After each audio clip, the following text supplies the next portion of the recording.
The Club Championship Show on Off the Ball, in partnership with AIB, proud sponsor of the Football, Hurling and Camogie All-Ireland Club Championships. Hashtag the toughest. Welcome along to the Club Championship Show here on Off the Ball, proudly brought to you by AIB, the main sponsors of the All-Ireland Club Hurling, Football and Camogie Championships. Check out the hashtag the toughest throughout the championship. Well, we had the fog in Nori at the weekend. A game went ahead. A game came to a conclusion, and Derry's Glen avenged their loss to Kilmacud St in last year's final to book their spot in this year's All-Ireland Club Football decider. Malachy O'Rourke's charges survived, letting a 7-point lead slip in the second half to put in a strong finish in the end to come through by the minimum to get through to the decider in a couple of weeks' time. Despite going 20 minutes without a score, St Brigid of Roscommon also had a late rally in them to defeat Cork's Castlehaven by 4 points at the finish to advance to their first All-Ireland final since they lifted the American Cup back in 2013. We'll hear from both of the winning camps in a few minutes' time, but delighted to say I'm joined on today's show by the Irish Examiner's Maurice Brosnan and OTB's Gaelic Games correspondent Tommy Rooney. Lads, good morning to you. Morning, Will. The first question would be, and Maurice will throw to you first, should that game in Nori have gone ahead at all, or should it have been played to a conclusion? Because watching it on TV, whatever about the reporters who were there at Park Elster watching the game, it was difficult really to see most of it. Yeah, it was impossible. You'd give TJ Carr a lot of credit, wouldn't you, for in the second half they flipped to that behind the goal camera. I've never actually watched a game live unfold from that behind the goal camera, as in you watch it move over back inside. Generally you kind of see it from a kick out and it's kind of stationary position, you see movement, but you could see in the second half whoever was match producing that game kind of realised if we keep using this broad wide shot from the what they call the A angle, people just can't see anything here. So I thought that they deserve credit for that. I don't know, like I when I watched the game, I was fully convinced it shouldn't have been played. It felt impossible for us. It surely was the same there. And then I kind of assumed, okay, well, obviously if the game's going ahead, this isn't an issue for players, and if you're on pitch level, and okay, it's a bad TV product, but beyond that, we've a constricted calendar and maybe let them play. But then you hear after management from both sides talking about how difficult they found it to see. You see players talking about the difficulty seeing down the other end, and you think this is a bit much, isn't it? So I thought for 40 minutes it was adequate, maybe is the word, and then afterwards it seemed to tend to kind of farcical circumstances. So I think when you weigh all that up, it probably shouldn't have been played. Yeah, Tommy, what's I your was listening to Peter Canavan on the way back up the road, Will, and Canavan was adamant. I had to pull over about 10 minutes to go and watch the end of the game, but Canavan was adamant on radio that this game was going to be called off while Glen were building up that 7-point lead. And like I was sitting there, I was like, no, can't be, as you're driving back home from Bridges Castlehaven. And then when you switch it on, again, as Maurice said, that switching to the TV camera, yes, that's great, but like when Shane Walsh plays that remarkable pass, you have no idea what's happening. You don't know what's going on. Like, you don't know who's caught it or who's buried it. No, like it was absolutely madness. But I think as a player, I know people were talking afterwards how difficult it was. You had two boys saying that they couldn't see the ball at one stage, up the field. I think as players, when you're that hyped up for a match, think if there's a chance you play it, you want to play it. You want to get it done. You want to get it over with. And I don't think anyone would have wanted it called off in the middle of it last night. I think if Conor Lane could see both goalposts during the game, he could proceed with it. That was the kind of the barometer that he had set. So if Lane could see it, I don't know.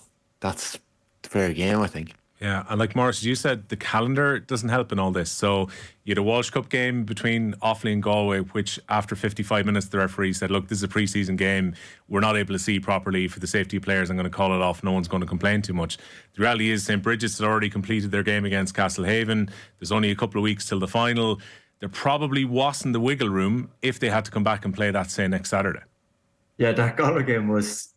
I don't know if you watched that back, Will. It was completely farcical. It looked like a screen full of smoke. You weren't seeing absolutely anything there. But the calendar is definitely a factor. And then there's also, like, I think you have to be conscious of the constrictions that are placed here in multiple different spectrums. I think I know there was a lot of talk about the venue for this game.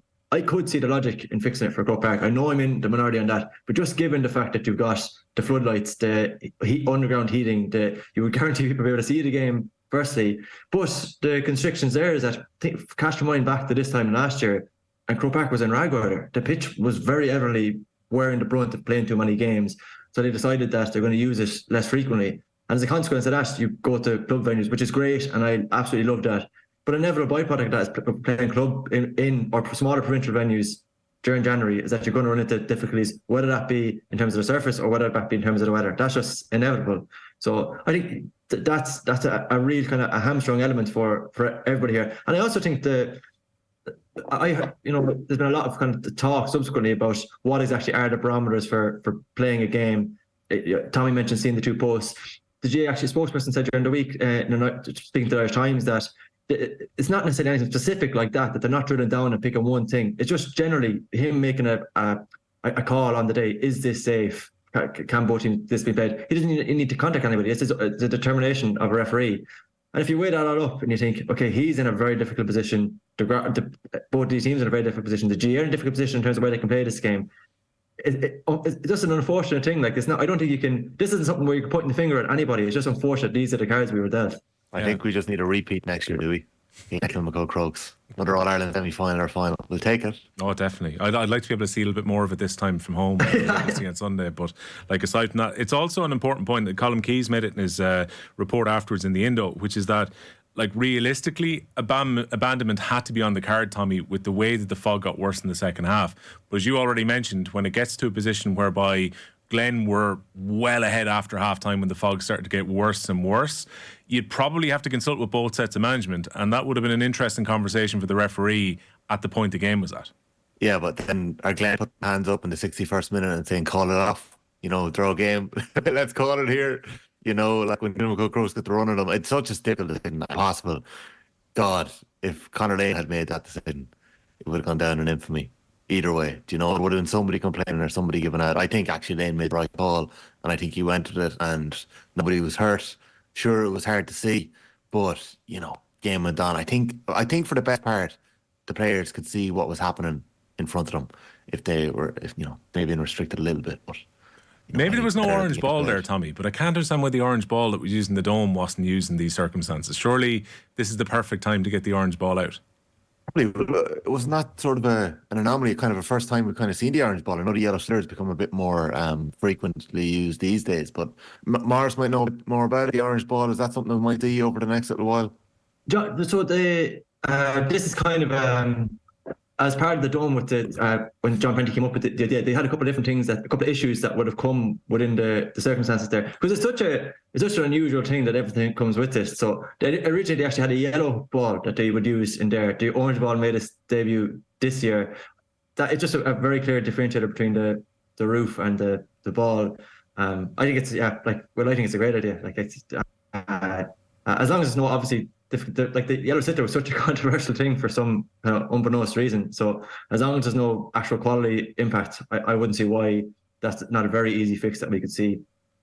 If not this year, then very, very soon. Yeah, not sure Patrick Horgan has an issue with a coloured Gaelic football as much as he would about a yellow sliotar, but sure, I'm sure we'll see over the next while. Going back to the game itself, lads, like, this really comes to life in the final quarter of the game, because Robbie Brennan said afterwards, Maurice, that realistically Kilmacud Crokes weren't in it for most of the game, and he felt like they only played for about 11 minutes. They reel off 1-4 to no reply at one stage, and even right towards the end of the game, Kilmacud Crokes could well have taken that to extra time. So, like, even though the defending champions didn't play well for the vast majority of the game, they were still right in it at the end. Yeah, I thought the change in this game came, the two subs who came on, Hugh Kenny, Cian O'Connor. Cian O'Connor especially just brought, it's not as much and you could point to maybe elements of his impact that weren't necessarily perfect. Like, he had a wide on the right hand side there at one stage, and he forced a great free. Remember, when he was hunting down McCall McFall down the sideline, just absolutely down after him, and but Parliament actually pulled that free short. But it was exactly that attitude that I think they were sorely lacking. He just went to punt this game down. It was really kind of, I'm not going to be beaten here. From the moment he comes on and wins that first ball, kicks a great point down the left hand side. I think he creates the Paul Mannion point. I don't say that because I can't remember. I genuinely couldn't see who gave that ball to Paul Mannion on TV, but I'm pretty sure it was Cian O'Connor coming down that line. And that, like, Glen were rattled. There's no other way of saying that. They couldn't get out of their own 45. In the first half, even when kick passes weren't coming on, weren't necessarily sticking, they kept with it. They stuck with it. And at that stage in the second half, you're thinking, okay, maybe now it's time to change, but they're just so wedded to the way they want to play. But yeah, they were really penned in for that stretch. And actually, well, in some ways, it's really encouraging from a Gaelic football perspective. The thing that ultimately was such a decisive factor was the fact that they drive down the fields, they win a free, they go one up. No, we can talk about that if you want. I didn't think that was a free. Like I thought Kilmacud was very harshly penalised there, but they go a point up. And we've seen this a lot over the last couple of years. Is what do you do? You go a point up, and what do you do? So we've seen a lot of teams decide to drop back to their 45, to concede the entire kick out, drop back, let a team come back to them. And Glen do the opposite. They say, we're getting this ball back, we're hunting everywhere. So it's actually a short kick out. It goes to Craig Diaz, but who's right up behind him? Conor Glass chasing him, like ferociously chasing him. And he's the man who eventually forced the turnover for that goal at the end, which ultimately was an absolute killer and such a momentum swing. So I thought that was, from our perspective, was really encouraging. That want to press a kick out, Maurice, that can fix so many deals in Gaelic football, can't it? Because I think so many of the problems we saw this year was teams just giving up and kick out and dropping back and setting up. If you press that kick out outrageously, the way that Glen did, the way that we saw the Dubs do it to Mayo when they're at their very best in that rivalry, that's when we see the best of Gaelic football. But I think it's a psychological thing as much as I actually do see the logic, Tommy, for why certain teams would concede a kick out if they're getting cleaned out in the middle of the field and if they back themselves to make life miserable for a team carrying out. Like, we're going to hit you hard. We know you don't like to play through the lines, so we're going to hit you and think. But there's a psychological element of, in that circumstances, for example, right, that if you're tagging that kick out, an analyst would look at that and say that came from a turnover. But it's more just a psychological thing that we're saying we're going and hunting them back. Like, we are not inviting them onto us to give them one more chance here. We're going to go and hunt this game. I think and also the pressure you would feel, maybe it doesn't go wrong in the moments when you're getting pressed, but down the line, as that psychological pressure starts to build and you start to build that tension, eventually that will yield something as well. So I think there's the obvious impact in terms of if you actually win the ball back, but there is a kind of a psychological element that comes with that as well. Yeah.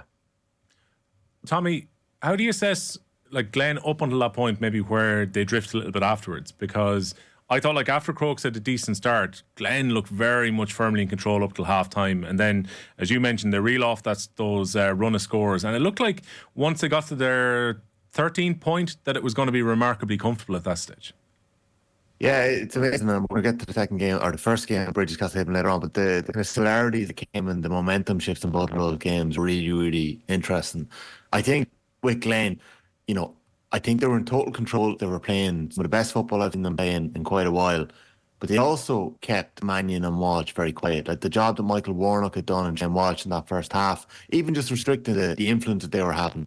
And I think it took Paul Mannion quite a while to get a shot off in that game. It was probably 40 minutes and 35 minutes before he got a shot off at all. So, while Crokes said their best players were being kept quiet, the likes of Glass and McFall and these lads were just running the show. And I think when Glen were in that sort of form, like the game just isn't over when you've got Walsh and Mannion on the other side. Look how quickly Shane Walsh changed that game. Like a little bit of magic, forcing it a little bit, and it's just unbelievable how momentum can shift in Gaelic football so quickly. But I guess we'll come back to it later. Can you take advantage of it when you were on top, when you get that purple patch? Castlehaven had the underside of the crossbar. When Rory Maguire smashed it when we were 2 points down. Kilmacud Crokes, I'll be honest, if Conor Glass doesn't poach that ball away and set up in Doherty, I feel like Crokes were going to steal that game in injury time, and it would have been a massive win for them. It's that bit of quality that Walsh brings as well, Maurice. Like the ball that he plays in for the goal, the way that he was trying to make things happen when Crokes were going for other goals towards the end of the game as well. Like, he can have quiet patches in the game, but when he comes to life and shows that extra bit of quality, he's an incredible player. And as well as that quality, I think it's the unpredictability that makes it just a nightmare to stop. Like, especially when he's breaking down that right sideline, I think a lot of people are thinking, he's going for the score here himself, that he actually wants it, and instead he just squares an absolutely exceptional pass back. And he does that a lot. Like, he can actually, when he used to play under 45, maybe a lot more earlier in his career, and he would create a huge amount. He just has that. And he kind of is nearly craft something out of nothing type of thing. And the fact he plays heads up, he was spoken about this since he was a child, the fact that he would have, he was kicking the ball every single way when he's younger. But the fact that you see that now, he's no repeatability about the way he kicks the ball, which is actually, it's a funny enough thing. It's a nightmare as a defender, because there's certain players they have a cue that Ben O'Carroll now has a very classic score. We'll talk about it later, where he's kind of coming back onto the loop, that slightly back step onto his left foot, and so as a defender you're waiting for that moment, and then you can try and pressurize him. Whereas You don't know what way, you don't know what foot wash you're going to strike with. You don't know what way his preference is. Is he going to strike with his laces, his instep, the outside of his boot? So it just makes your life kind of miserable that way. And the fact that you go through a game for 40 odd minutes without having a huge impact, and then suddenly has 2 plays and can almost change the game. Let's hear from the Glen camp then, because Conor Glass spoke to Aisling O'Reilly after the game, and understandably the first question that came up was about 12 months ago, and whether the pain of losing at Croke Park for Glen was a motivating factor going into the rematch against Kilmacud. Well, after the final, after the final last year, like, they beat us. Like, that was the end of it. Like, they were the better team. We had our chances, to claw our way back into the game, but they were the better team, and we've accepted that. We've continuously said that over this year when we were asked this question. Yes, we probably brought a bit of age and everything like that in the media, but look, as players, we could really only focus on the job at hand, and I'm sure they were the same. We have enough characters, enough experienced players in our team in terms of the management and the players to not kind of read into the other thing. But look, it's, as I said before, it's a magnificent day for the community, but like, we haven't won anything. That's only us into the final, so yeah, thankfully we're out in 2 weeks' time. And what did it mean, I suppose, to get Kilmacud, sorry, you know, when you heard that you had them? I'm sure it was a moment of, like, you know, you're a competitive footballer. I'm sure you're like, I want another crack at them. 100%. Anytime you get beat, you always want another crack at the opposition. That's just human nature, and that's just a part of being a competitor. And we, yeah, like, our job obviously was to win the Ulster final, and we obviously set ourselves up for this game. But we didn't really pay too much attention until we got over the line against Castlehaven, and then we were solely able to focus on them. And playing them 12 months ago was a good learning block too, because we had that vision from the year before, and the players and personnel didn't really change, so if you were able to, I guess, do a bit of homework as well and learn from last year. Were you personally able to put it aside fairly easy, or did it take you some time? What was that, sorry? Were you able personally to put it to one side, the All-Ireland final last year, easy enough, or did it take some time? Oh, it absolutely took some time. Like, I was depressed for I don't know how long, and it just shows that I care. I'm sure the rest of the players are the exact same. As I said, any defeat's always difficult to swallow. All-Ireland final, the hardest to swallow. But it shows the character that this club has, shows the determination, the competitiveness, to come back after such a hard year last year and put ourselves in a position to do so again. And Conor, you've played some amount of football over the last 2 years or so, and you're still playing at such a high level and still doing it time and time again. You look to be enjoying it anyway. Look, I'd rather be playing football than doing a pre-season, to be honest. I'm sure Dave Clifford would be the same. He said that as well last year, in terms of I'd rather be playing matches. It's the best way to kind of gain your fitness. Thankfully, I've stayed injury free, and that's a testament to, I guess, the strength and conditioning, the management around me, and my girlfriend as well. She probably, because I'm out of the house a lot, so it's sure, I guess, her commitment to accept that as well. So there's a lot of moving parts to it. And for Malachy O'Rourke, what will this mean to him now? I know his name was mentioned at the start with the Derry job, and in the end, look, he didn't take it, and he wanted to stick with Glen. He had a job to do there. What will it mean to him?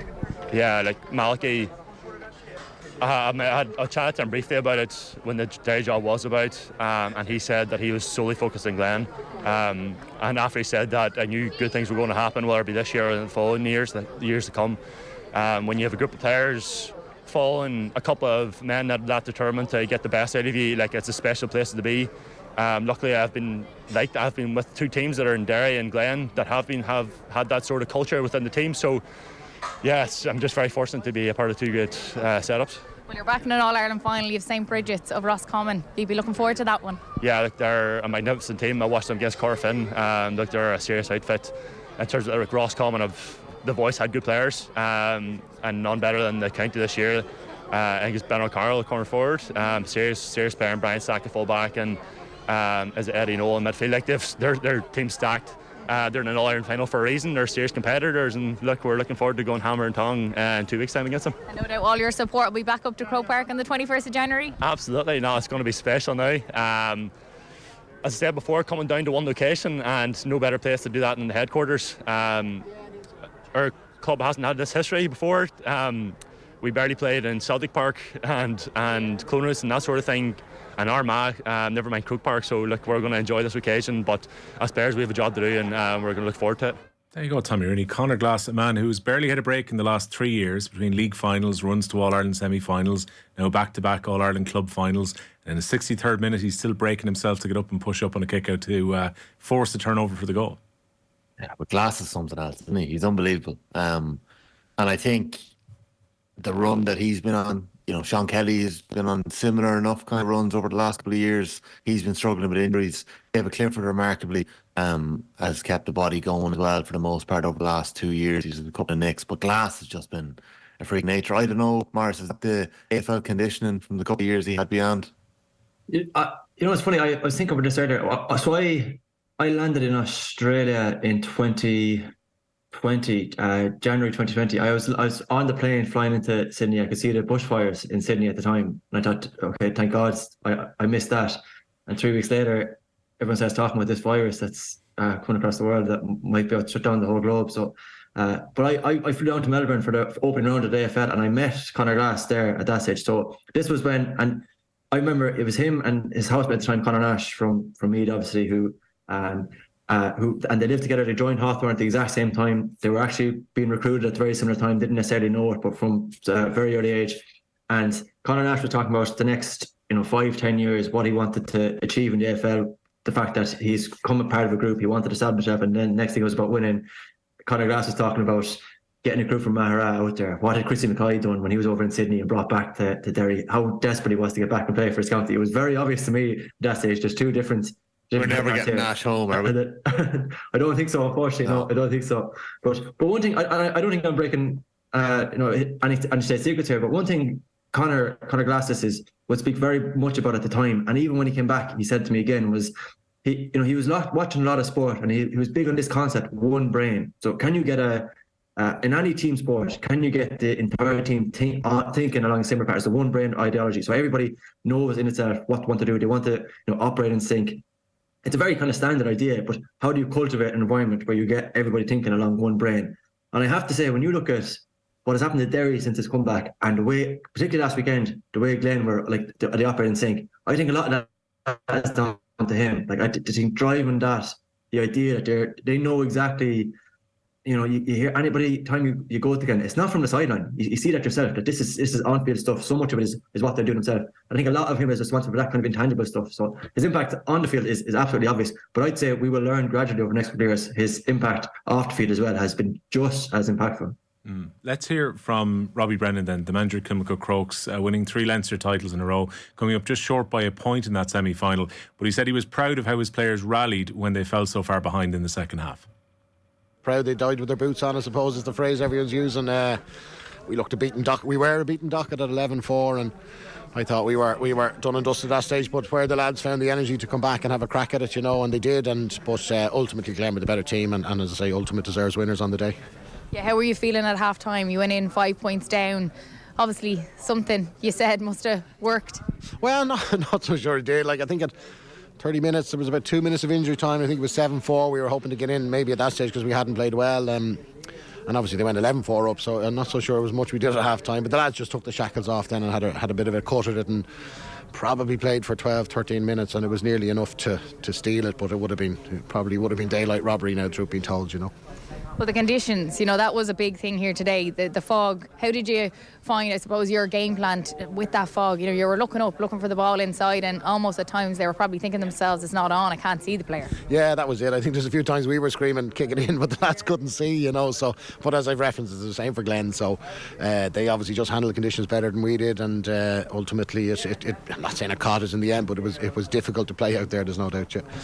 Have you spoke to the players yet? Yeah, we had a quick chat up there. As I say, extremely proud of what they've done. It's the last game they've lost was that last kick of the game to Kilmacud, so it's been a good run over the last whatever number of years. I think they've won 4 Dublins in 6 years and 3 Leinsters and an All Ireland. So they deserved a bit of success to look back. But they're a hungry bunch. I'd say they'll be back chomping at the bit March, April, May, ready to go again, and that's a good sign of a good group of players. And for you as well, to be managing this team and to be winning what you're winning and doing everything you have done with this group, it's been incredible. I'm sure you're enjoying it all. I've loved it. It's been on there 6 years now. As I say, it's a long stint, and we'll sit back and see what the plan of attack is. I don't know what the club want to do or what the lads want to do. I'll be guided by them really, and if they want me to stay, I'll stay, and if they want me to go, I'll go. But as I say, ultimately, when it's your own club, you can't be just proud of what the lads did. It'll be a long road back now, but we'll stop somewhere and we'll have a couple of pints and try and lick our wounds.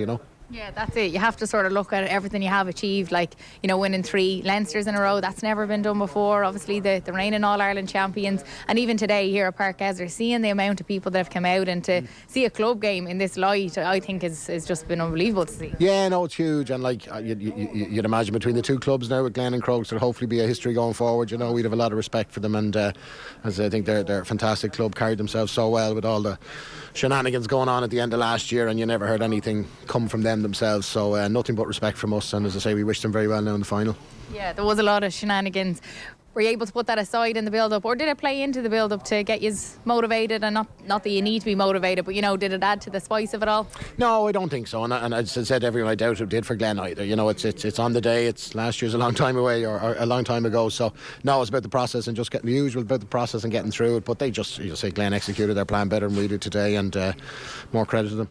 Maurice, before we move on to the second game, is there a possibility those of us in the media and those who are looking for a narrative coming out of last year and into this game, that maybe we overplayed the importance of everything that happened after the final? Because both Kilmacud, Crokes and Glen, in every question they've been asked before and after, have played down all that drama after the final last year. Or is that just something that managers are naturally going to say?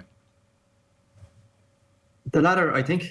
I don't think you can say that it was overplayed when it was as dominant a story as it was. And sometimes I think motivation like that doesn't necessarily need to be articulated in a dressing room, but there's absolutely no doubt that they're all conscious of it, that it was in the back of their minds. Both from I think it was there for the Glen, given the nature of how last year went. I think it was there for Kilmacud, given the fact that they think this is a perfect opportunity for us to have the final say here and prove conclusively that we deserve to win that day, and they went down.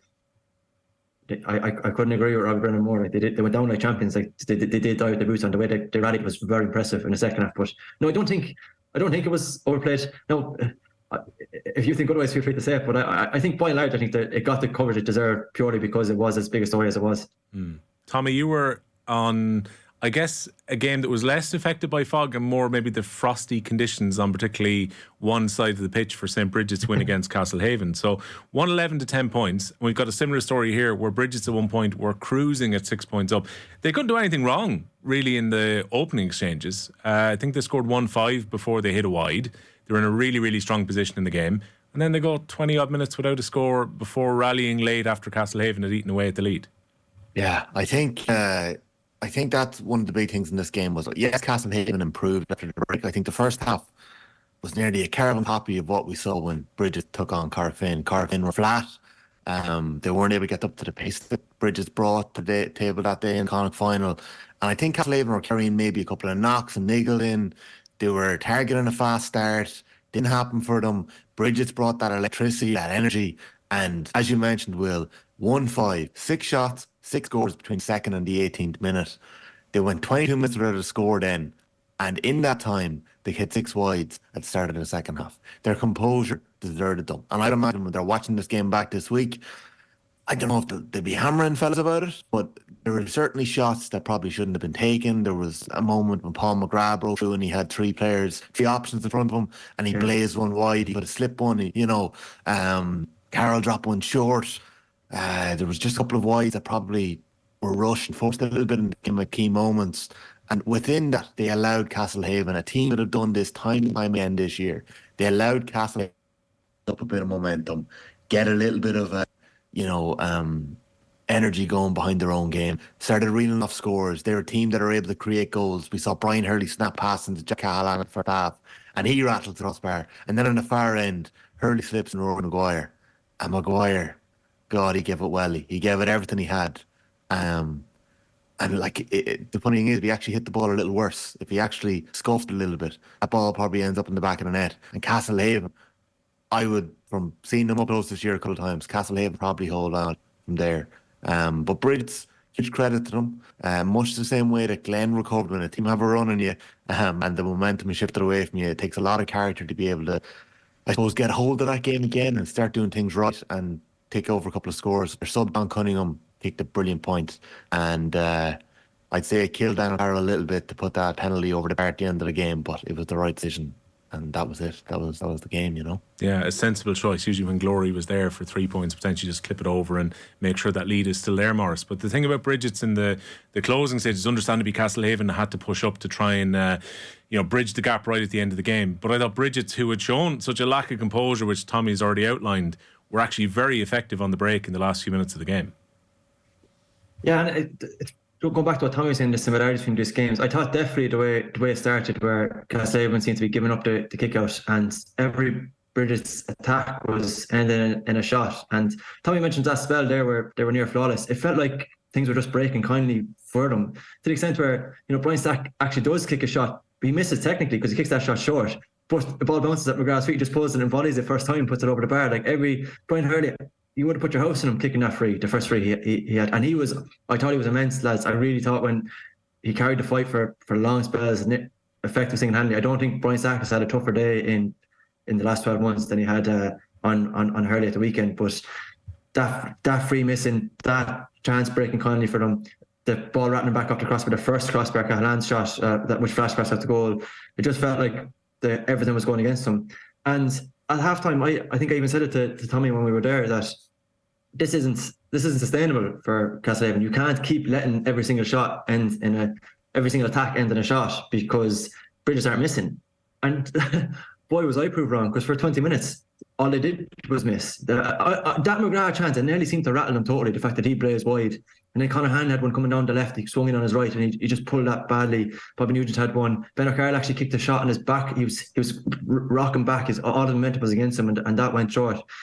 And I think the killer for Castlehaven reviewing this game is the thing that nearly seemed to settle Brigid the most was when they started to throw a bit of lack of composure. It was Maguire, a bit of white line fever, and it's just smashing that ball. That seemed to rattle him. He had a hand pass across it was called Maguire, wasn't it? They just missed and went out over the sideline. Damien Cahallan had a shot at the top of the D. Tommy mentioned I thought it was very obvious that a lot of Castlehaven players were carrying knocks over from December. They've had a long campaign. Brian Hurley kept stretching his squad. I thought Michael Hurley didn't look right. I think Damien Cahallan, it sounds like he might have been playing on one leg, the nature injury he was carrying. So you could see that was taking its toll as well. But the fact that they started to panic to a certain extent, ironically suited Brigid. They actually settled because of that, and they closed it up very impressively. And you're right, I'm sure that killed O'Carroll, but it was obviously the right option in that stage. You never know, one more attack and they get a goal, and if it hadn't come off. So I thought, by and large, the better team won as well, you would have to say. Mm-hmm. It's tough in Castlehaven, Tommy, when it comes to the injuries.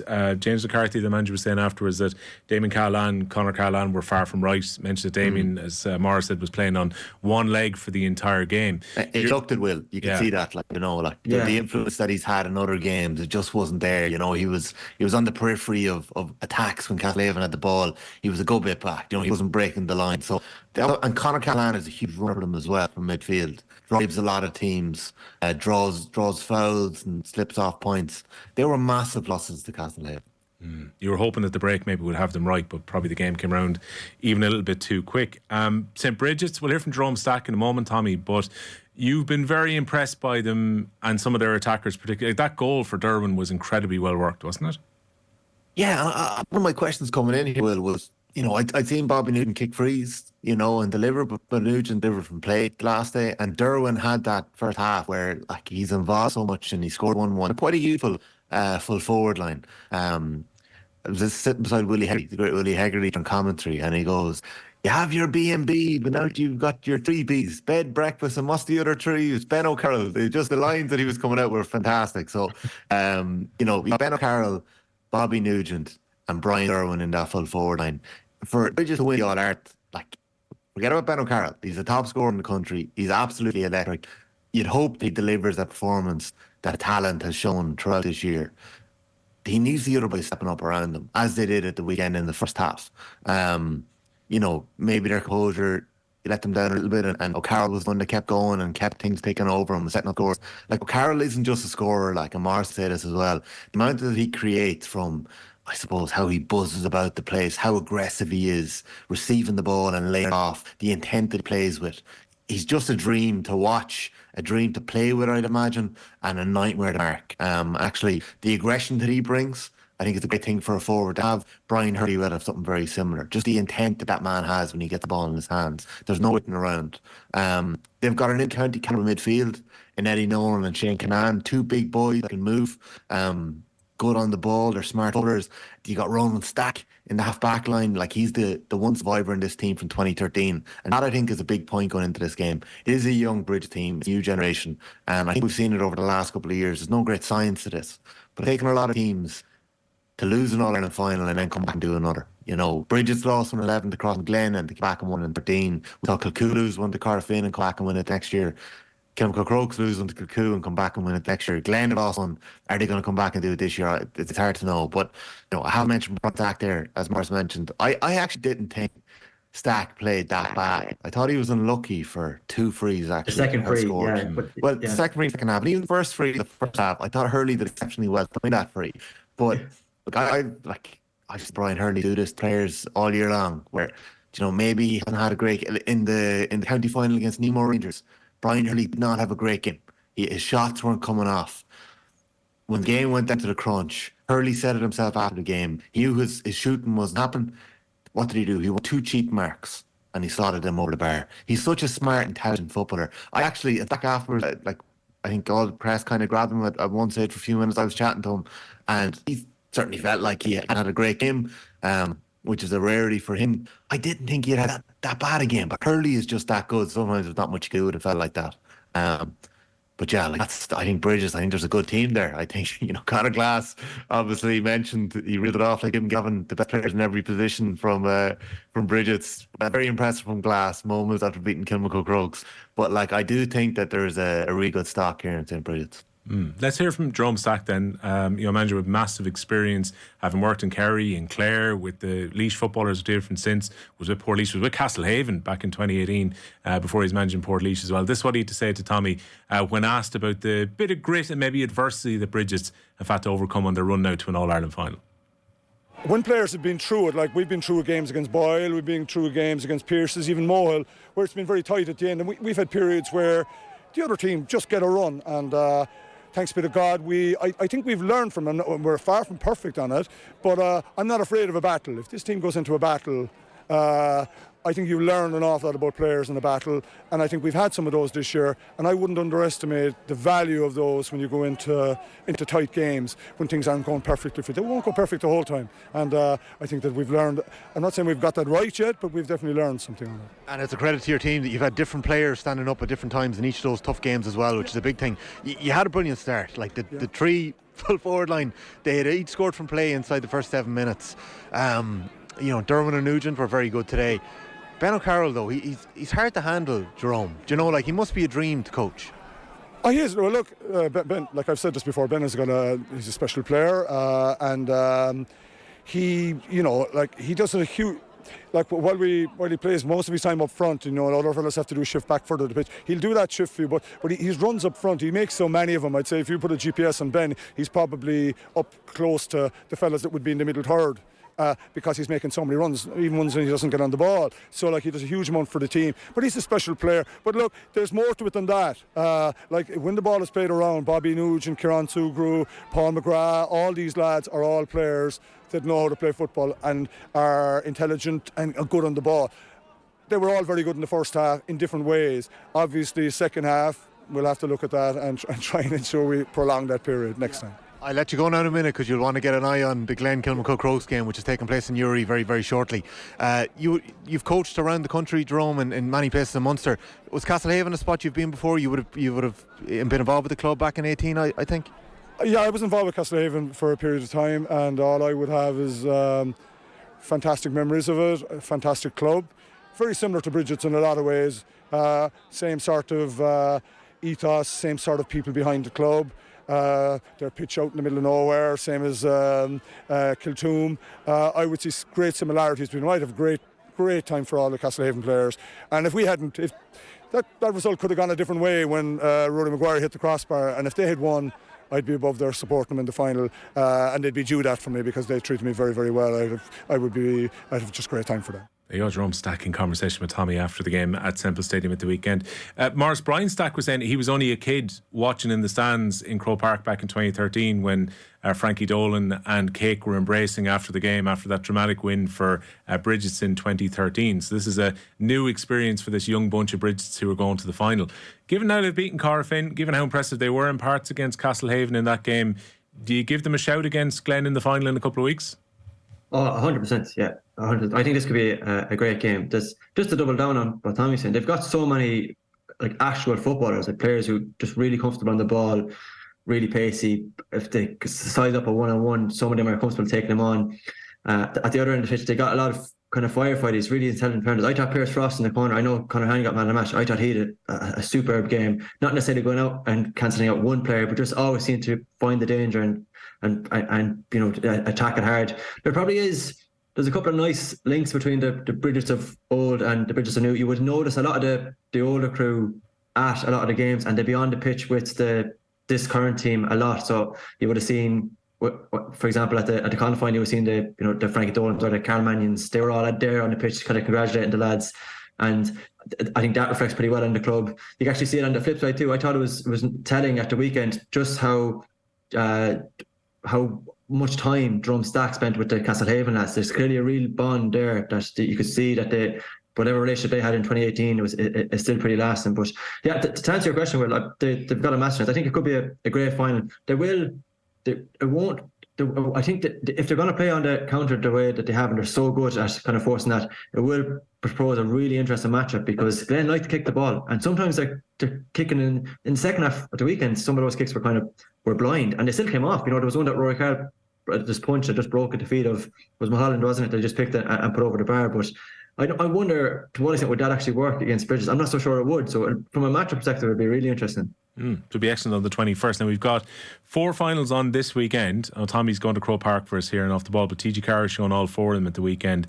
Might start off with the football, lads, which are the games on Sunday. And no great surprise, Maurice, when it comes to the Junior Football Championship, that we've got a Kerry team who are in the final. In this case, it's Listowel Emmets up against Arva of Cavan. So Kerry clubs winning 7 of the last 10. They've been in 15 finals, which is more than Ulster and Leinster combined since the competition was inaugurated back in the early 2000s. So, I mean, we've talked about the fact the way the Kerry Championships are structured, that oftentimes you're looking at a stronger relative team in Kerry than some of the teams in other counties. But that is some run for teams from the Kingdom getting to finals in this competition. Yeah, and this is a big bugbear I've noticed increasingly in the last couple of years, that Kerry clubs are as dominant as they are. On the flip side, it's kind of a bugbear for a lot of, I know Kerry football people would take issue with the fact that their championship is ferocious. You can probably, you've got a club championship, especially, you know, you wouldn't be able to pick at it. And you look at other club championships around the county, and would they actually be better served by having, from a neutral's perspective, by having a kind of a more cutthroat element? So you've got a situation where you've got like the 25th team in Kerry. I also think it's slightly underappreciated that there's only 8 senior clubs, but there is 16 intermediate clubs, and the Listowel came from the juniors. So it's not like it's diminished all the way down. Like you're talking about the 25th-ish team against maybe the 34th or 33rd-ish team from elsewhere. So it's not a massive gap in that way. But just from the Listowel perspective, I think they've had a really good year. Like they got Mark O'Shea involved as a coach. He would have had big family connections in the club. I think Tomas was actually born in Listowel, I'm pretty sure. Lads of similar. And then, right, okay, yeah. So they would be very tied to the club. Marcus come in. They've got some excellent players, like really excellent free takers. You look at Healy at the weekend, and he's a bit near flawless. So I think they're in a good place. This is a right good argument. I think that game could be brilliant. Like the two clubs that would have been, Kerry clubs will always be earmarked from early on in this competition. But it just so happens that they're up against a team who there was a lot of talk about very early in the competition as well. So it's pitting together to. We could have maybe predicted this one coming from a long way out. Will. That's the half-1 game. So the game that gets underway at half-3 is the intermediate final. We had the semi-final just the weekend gone by. Not to be for Johnny Doyle with Alan Wood in his mid-40s to get to an All-Ireland final. So it was a goal from Ross McQuillan that made all the difference for Cullyhanna to get through 111 to 11 points in Navan. But the kind of show of respect was that a lot of the players from the Armagh club were going over to shake hands with Johnny when the game finished at Park Dalton. But 111 to 11 points was the result there. Armagh champions were just ahead by a point at half-time, but a bit like The senior semi-final we talked about, where there was a race ahead at the start of the second half, they went 5 points up. Allenwood fought back but weren't able to get themselves an equaliser. And then we had Kilmacud, who got past Castlehaven St Kevin's of Roscommon in the end by 2 goals and 10 points to 15 points. That game was in Portlaoise. They hit 2 goals early in the second half, which was the difference between the teams at the full-time whistle. So, Maurice, how do you see this one going? Cork versus Armagh. You've got Kilmacud up there against Cullyhanna in the second game at 3:30. That's the intermediate decider. Yeah, if anybody didn't see that game, it's worth going back and watching that Cullyhanna goal. I think I remember, Will, around the time Armagh, do you remember the famous goal, the Grugan goal for Armagh, when Reno Neal won the throw and drilled it in straight away, and afterwards Armagh talked about the set piece move that they've been working on. I remember going back and watching how long had we seen evidence that, how long were they actually working on that, and it was something they clearly had tried a couple of times, and 1 or 2 things hadn't come off for months. If you go watch that McQuillan goal at the weekend, I think it was the same thing. You watch how wide every single other forward hugged, the fastest forward coming in over a little dink ball coming in down that centre channel. All he needs to do is burst onto it.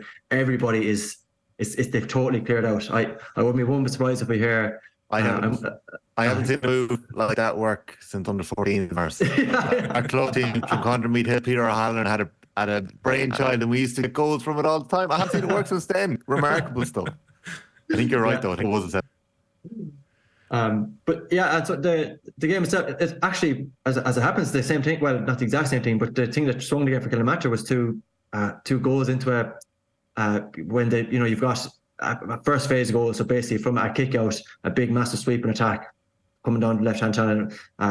Michal is at the back post, pounds ball in. The next subsequent kick out, keeper just doesn't find his man. It's picked off by David O'Deneen, and they get a goal off that too. So two teams who again have established their credentials from the long way out. Kilmacud to turn over. You talk about the dominance of Kerry clubs, would have been a lot more teams favouring whoever came out of the intermediate championship, and they turned over Milton Castlemaine a week after they'd beaten Fussa, and since then they've just gone from strength to strength. A really physical team. I don't know. It's in my nature. Well, I love this time of year. I'm very excited by games, but I do think these two games genuinely will be very entertaining. Like the nature of the way that two teams play, some of the pure stars on display. Kilmacud won't come in and set in behind it. You know that.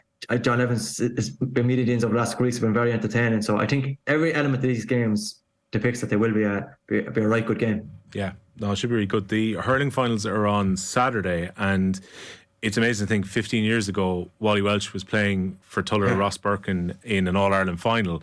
They lost out that day, but they're back again against Cork opposition. It was Dripsy of Cork back then.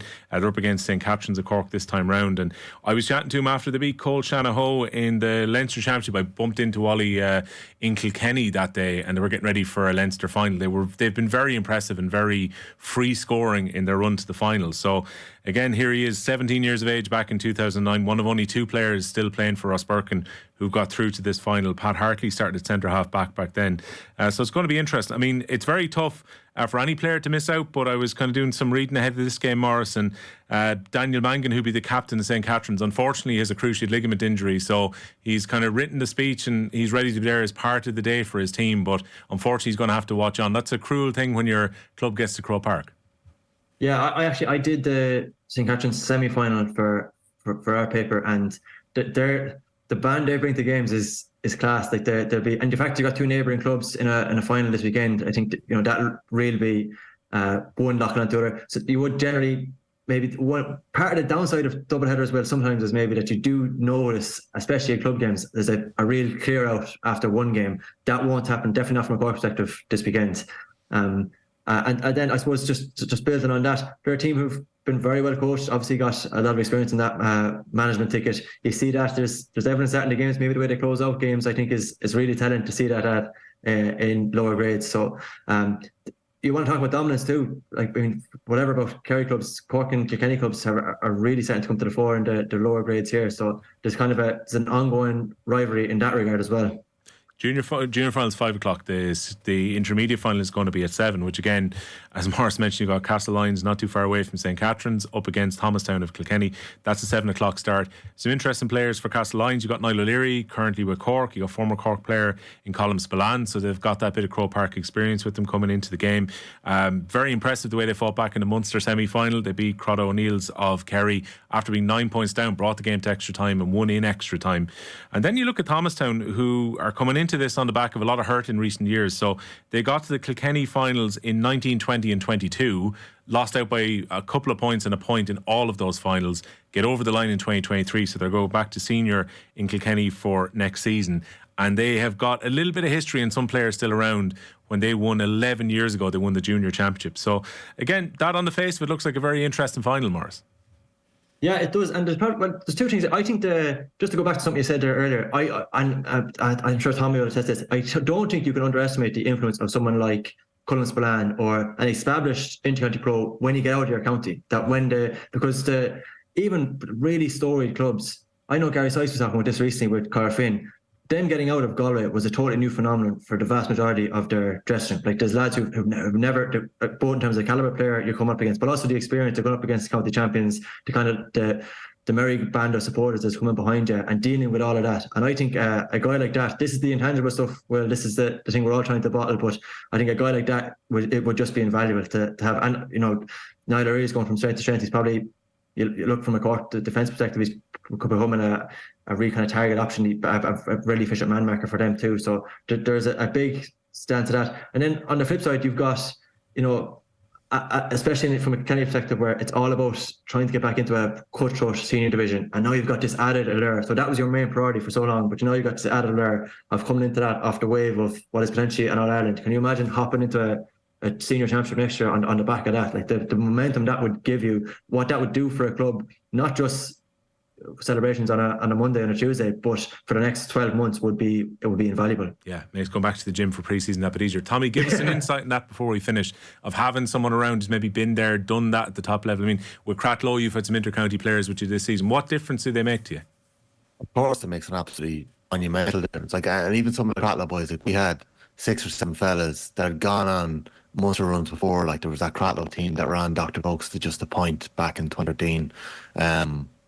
Like that, it's invaluable. Like it settles lads around you. We would have had, I would say, a lot of ways quite an older team this year in Cratloe lads towards their late 20s and 30s, and even at that age, you're going to still have nerves when you're coming into something slightly different. But you've the like Pat Collins or Colin McInerney or Conor Ryan coming in, and they're just setting the tone, whether it be in training and making sure that the intensity is the same as it always was, or settling lads, stopping boys getting excited. I think Maurice nailed it there. Like those things make a massive difference when it gets to the kind of the newer thing. And I think Brigid's would have possibly seen it this weekend. It was the first time that Brigid played a game outside of Roscommon on their run this year. I was playing in Semple this weekend. Coming through the challenge that Castlehaven put up against them in the second half, I think that puts them in an unbelievable place going into the All-Ireland final against Glen. I know we'll probably come back to that in the following week after we get these 4 All-Ireland finals out of the way. But I think they're going to be serious entertainment in Croke Park this weekend and the following weekend as well. I think everyone's going into that game thinking they have a chance. Well, look, it's All-Ireland season. Our coverage of the Club Championship here and Off the Ball with AIB, the main sponsors of the All-Ireland Club Hurling Football and Camogie Championships. We look forward to Tommy's updates here and Off the Ball across the weekend. Lads, thanks a million for joining us on the Club Championship show. Thanks, Will. Thanks, Maurice. The Club Championship Show on Off the Ball, in partnership with AIB, proud sponsor of the Football, Hurling and Camogie All-Ireland Club Championships. #TheToughest.